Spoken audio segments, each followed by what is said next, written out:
möchte ich euch ein Produkt vorstellen. Es ist von Die Cuts with a Few. Es ist ein sogenannter Do-it-yourself Project Stack und zwar für Tags. Und zwar ist es ein Block im Format 6x8 Inch und er enthält 30 Blätter mit vorgestanzten Tags aus Cardstock bzw. Kraftpapier.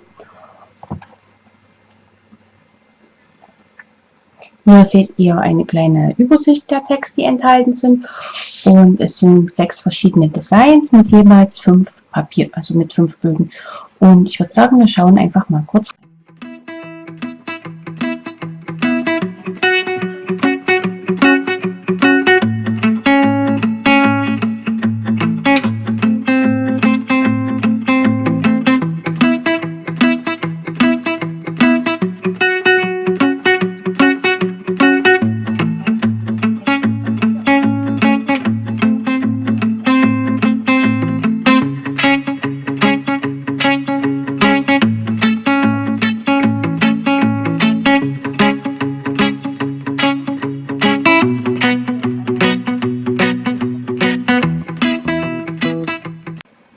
Die Tags könnt ihr ganz einfach aus den jeweiligen Papieren herauslösen.